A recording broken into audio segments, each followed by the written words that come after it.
Coach, can you first talk about a little bit what you learned from the team, from the exhibition game, things you worked on or looking forward to improving upon? Yeah, anytime you play a game, it's so good just to have the lights turn on, people in the stands, have your uniform on, just kind of go through what it means to play a game. I mean, it was really, other than some close scrimmages and things like that, it was our first time as a group together playing against someone else. So it was fun to be able to kind of mix and match lineups a little bit, get these guys out there, see some guys you find out are more gamers than their practice guys or vice versa. And overall, I was very pleased. I mean, it's the first week of November, so there's going to be sloppiness. There's going to be things we definitely have to clean up on both sides. But overall, I thought we played hard, we played together, and there were a lot of good things out there. Going into the first game of the regular season, what do you remember as a player from your time going to that first game of the season? There's some extra jitters going into that? There's no question. When you play the first game of the year, especially when you're a freshman, you're going to be nervous because you care, because it means that much to you. And so that's where you got to rely on. For the freshmen, they got to rely on the older guys to kind of help them through, to be a source of strength for them where they're not out there alone. And the older guys are going to be a little nervous too. I mean, when you put the whole spring, the whole summer, the whole fall, and you build up to this point, there's always opening night jitters, but I think it comes from a good place. Hopefully we can execute well, see the ball go in a little bit, relax our nerves, and get out there and just play basketball. One guy who didn't look nervous very much was Isaiah Brown in that exhibition game. Tell me what you've seen from him so far and what you like about what you've seen. Well, ever since Isaiah came to campus, he's been like a lightning rod of energy. He's electric with the ball. He can really score. He can make plays. And I think everyone's seeing he gives us a dimension we really don't have on the team in terms of his ability to get in the paint, draw fouls, score, also create for others. So I'm excited to see, how he can mesh in with these guys and give us those things that maybe we haven't had in the past. And, he's only going to get better. He's just a freshman. So it's exciting to see where his career is going to go. But there's no question this year he's going to be a big part of what we do. This non-conference portion of the season, obviously, there's a lot of games jammed into short periods of time. I think you have 5 games coming up in a 10-day span.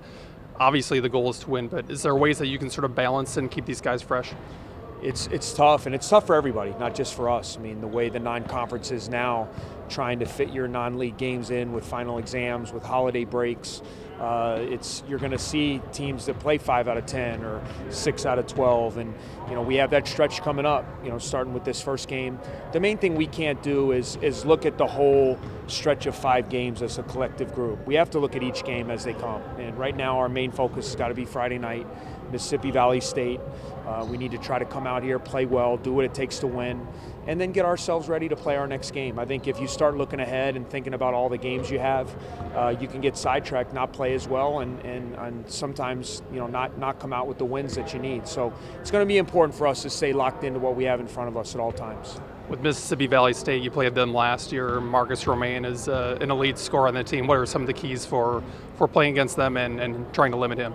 Well, anytime you play a team the first game of the season, they're going to be fresh, they're going to be excited, they're going to be confident. I mean, everybody's undefeated right now. So a lot of times when you play a team is really important, and we're going to catch this team at their very best. Their star 5 seniors.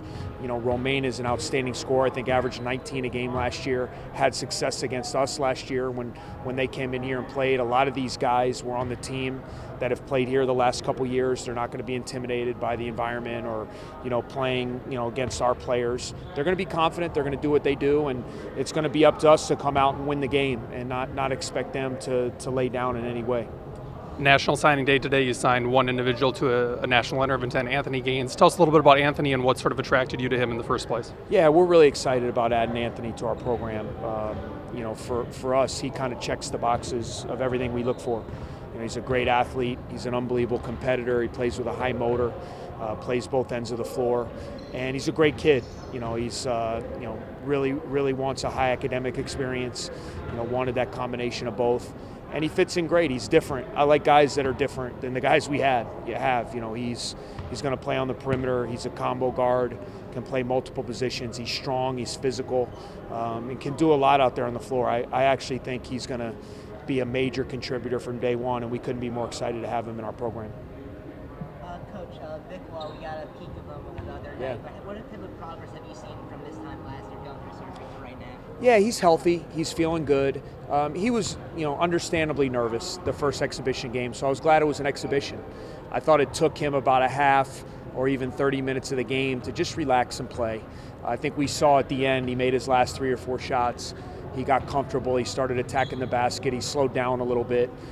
You guys see with his length, with his athleticism, the ability to cause havoc on both ends, rebound the ball, make plays. We're going to ask him to do a lot, and he's a big part of what we're doing this year. People have talked about his versatility. From a coaching standpoint, what type of options do you have with him back on the floor? Well, it allows you to do different things with your lineups. You can play small with him, being a bigger forward at times because of his length and athleticism. You can go to a bigger lineup where he can be a shooting guard or even a ball handling guard at times. So when you have versatile players, it allows you to put different lineups on the floor. It allows you to do some different things offensively, defensively, than maybe we've been able to do in the past. So we've been pretty predictable. Not that that's bad, but we've been pretty predictable with what we had. And now I think we have more versatility, more guys that can get out there and do some things which will help us hopefully win. Welcome back. Thanks. How does it feel? It feels good to finally be back. To have the first game under me and be back in the 2016-17 season feels great. Chris said at the exhibition you thought you were a little nervous. Yeah, I think I could say I was a little nervous just being back for the first time in a year, finally playing again. So I think just shaking the jitters off was good. Go back a year. Compare your feelings now to 12 months ago. Till when I got hurt? 12 months ago you realized, you played the exhibition Yeah. game, and then you realized you were going to have surgery. And Well, my feelings now are, just getting ready for Mississippi Valley State. I'm excited to, get the season started. Last year, obviously, I was really stressed out about making my decision whether I was going to get the surgery or not. But now I'm just, excited to keep playing and just build off of, the summer. do you remember what day your surgery was? I think November 17th. So it's not quite a year then. It's coming up, though. Yeah, happy anniversary, as I said. Can you take us through after surgery what your rehab, when you started rehab, how it progressed? Rap's probably going through the same thing right now. After my surgery, I got a couple days to just be at home and just kind of get myself situated. And then I came back up here, and for the most part, the day I got back, I was going through like some really slight stuff on my shoulder, a little bit of movement. And week after week, I think the motion just we started doing exercises where motion was wider in range and different stuff like that. And we do strengthening things. So I think just right now in this early stage of the process is just little small movements to get yourself incorporated with using your arm. When did you start playing basketball? I'd say 4 or 5 months after the surgery. 4 months I started just shooting the ball up at the rim, and then 5 months whenever I got my sling off, that's when I started shooting and stuff again. What's the hardest part about rehab? Just staying committed to it, doing it every day. Sometimes you just want to go and watch practice or just stay focused on the game, but you gotta do your rehab because it's just as important as being with your team and different things like that. On a personal level, I got pretty sick last winter. So when I got out of the hospital, the most I could do was walk a mile. The fastest I could go was like 3 or 3.5 on a treadmill. And it was like not being able to do something I'd done my whole life. Yeah. It was really difficult for me. Not being able to play basketball, something you've done your whole life. How hard was that for you? Can you Well, explain to people how hard I it hope is? you feel better now. Yeah, I but do, thank you. good. Well, I think just not playing basketball for a year. I think a lot of people, when you're just playing at the rate that college basketball players play, you kind of just it becomes something you do day in and day out. And I'm not saying people lose their love for the game or anything like that, but you do it so much that it becomes like your routine. And when you don't play for a year or however an extended longer period you're not playing, it becomes you're out of that routine, you're out of your habit. And whenever someone loses a habit or breaks a habit, it's such a big change. And I think basketball being the main routine for college basketball players is just something that takes so long to get adjusted to. Watching the game being played out to you out there makes you appreciate it a lot more and really just rethink of what your desire and everything for it is. But I think when I wasn't out there, I just came so much more hungry to really play and get back out there with my team.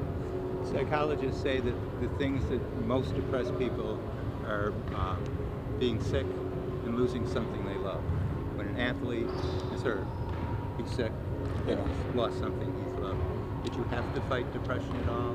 No. My team, I was pretty happy with my team. Last year was the first year I think for us to win 20 games or something like that in a while.